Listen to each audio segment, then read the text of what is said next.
নহয় চাওক, যিমানে বিহালী বিধানসভা নিৰ্বাচনৰ দিন চাপি আহিছে সিমানেই বিহালী বিধানসভা নিৰ্বাচনৰ প্ৰেক্ষাপট সলনি হৈ আহিছে। আমি দেখিবলৈ পাইছোঁ যে বিহালী যি নিৰ্বাচন হ'ব এই নিৰ্বাচনৰ স্থায়ী পাৰ্টীতকৈ অস্থায়ী পাৰ্টীহে মানে ঘূৰা পকাটো বেছি। যিহেতু গণতন্ত্ৰ নিৰ্বাচন খেলিব পাৰে, তাত কোনো আমাৰ দ্বিমত নাই। কিন্তু আমি এই নিউজত যদি এটা কথা ক'ব বিচাৰিছোঁ, অসম গভৰ্ণমেণ্টৰ বা অসম চৰকাৰৰ ৰাজনৈতিক দলসমূহক তেওঁলোকে যেতিয়া প্ৰাৰ্থীগৰাকী বিহালী স্থায়ী বাসিন্দা প্ৰাৰ্থীক দিয়ে, যিহেতু বৰ্তমানে যিগৰাকী বিধায়ক সেই বিধায়কে উপ নিৰ্বাচনত জয়ী হ'ল, তেখেতক আজিলৈকে বিহালীবাসী ৰাইজে তেখেতক লগ কৰিব পৰা নাই, এটা সমস্যা তেখেতে সমাধান কৰিব পৰা নাই। গতিকে আমি ৰাজনৈতিক দলসমূহক আহ্বান জনাইছোঁ আপোনাৰ নিউজৰ জৰিয়তে যে আগন্তুক বিধানসভা নিৰ্বাচনৰ প্ৰেক্ষাপটত যি দলৰে যি টিকেটেই নহওক যাতে বিহালী স্থায়ী বাসিন্দা এজন ব্যক্তিৰ টিকেটটো দিয়ক, যিজন ব্যক্তিয়ে বিহালীৰ চাৰিসীমাৰ বিষয়ে জানে, বিহালী জনগাঁথনিৰ বিষয়ে জানে, বিহালী জনতৰ সমস্যাৰ বিষয়ে জানে আৰু বিহালী আন্তঃগাঁথনিৰ বিষয়ে জানে, বিহালী বিভিন্ন জাতি জনগোষ্ঠীৰ যি মিলনৰ ক্ষেত্ৰ অধিক মজবুত কৰি ৰাখিবলৈ তেখেতৰ যি প্ৰয়াস বা তেওঁলোকৰ যি একাগ্ৰতা মনোভাৱ, সেই মনোভাৱ সদায় বৰ্তি থাকিবলৈ আমি বিচাৰোঁ। আৰু লগতে আৰু এটা কথা ক'ব বিচাৰিছোঁ, অনাএছচি লোকসকলে আমি দেখিছোঁ যে বিহালী বিধানসভা নিৰ্বাচনত যে অনুসূচিত জাতি সংৰক্ষণৰ এটা বিধানসভা সমষ্টি, আৰু এই বিধানসভা সমষ্টিটো আমি দেখা পাইছোঁ যে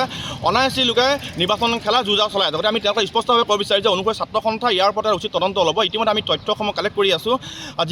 যিকেইগৰাকী অনাএছচি লোকে নিৰ্বাচনত প্ৰতিদ্বন্দ্বিতা কৰিম বুলি ভাবি আছে বা নিৰ্বাচন খেলাৰ যুঁজা চলাই আছে, আমি তেওঁলোকক ইয়াৰ পৰা এটা সতৰ্কবাণী কৰি দিব বিচাৰিছোঁ যে অনাগত দিনত ইয়াৰ পৰা উচিত তদন্ত হ'ব লাগিব। আৰু দ্বিতীয় কথাটো, ৰাজনৈতিক দলসমূহলৈ এটা আহ্বান জনাইছোঁ যে আপোনালোকে পুনৰবাৰ এটা বিশ্লেষণ কৰি চাওক যে অনাগত দিনত আহিবলগীয়া নিৰ্বাচনত যে বিহালীৰ স্থায়ী বাসিন্দা প্ৰাৰ্থীক নিয়োগ কৰি পেলাই প্ৰতিদ্বন্দ্বিতা আগবঢ়াই দিব পাৰে। ইমানেই হয়। পোনপ্ৰথমে ইংৰাজী 2026 নৱবৰ্ষৰ শুভেচ্ছা জ্ঞাপন কৰিলোঁ আগন্তুক ভোগালী বিহু উপলক্ষে আমি অনুসূচিত জাতি ছাত্ৰ সন্থাৰ তৰফৰ পৰা।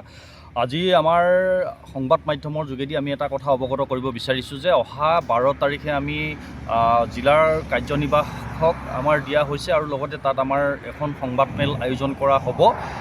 বিহালীৰ সমষ্টিটোৰ লগতে বিশ্বনাথ জিলাখনৰ যি আমাৰ আন্তঃগাঁথনি কিমানখিনি উন্নয়ন হৈছে তাৰ বিষয়ত আমি এখন সংবাদমেল আয়োজন কৰিম। আৰু লগতে আমি ক'ব বিচাৰিছোঁ যে অনুসূচিত জাতি ছাত্ৰ সন্থাৰ তৰফৰ পৰা আগন্তুক যি আমাৰ অনুসূচিত জাতি সংৰক্ষিত আসনৰ যি আমাৰ বিহালী সমষ্টিটোৰ কাৰণে পাইছোঁ, বিশ্বনাথ জিলাখনৰ তথা বিহালী সমষ্টিটোৰ কাৰণে আমি অশেষ আমি ধন্যবাদ জ্ঞাপন কৰিছোঁ।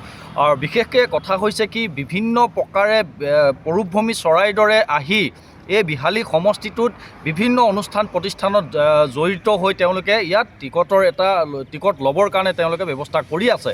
সেইকাৰণে আমি সকীয়াই দিব বিচাৰিছোঁ যে অনুসূচিত জাতি ছাত্ৰ সন্থাৰ তৰফৰ পৰা যে স্থায়ী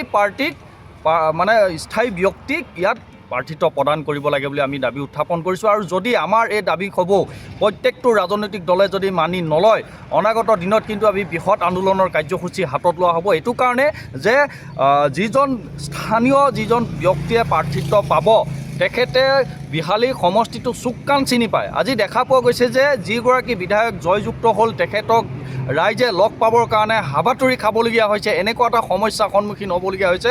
বেমাৰ আজাৰ হ'লেও তেখেতক লগ নাপায়, এনেকুৱা এটা সমস্যাৰ সন্মুখীন হৈছে।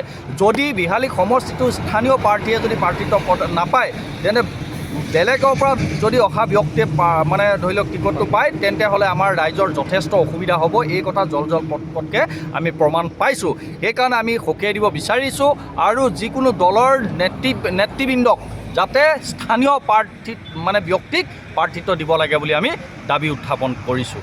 বৰ্তমানৰ বিধায়কগৰাকীলৈ ৰাইজ সন্তুষ্টি নহয় নেকি?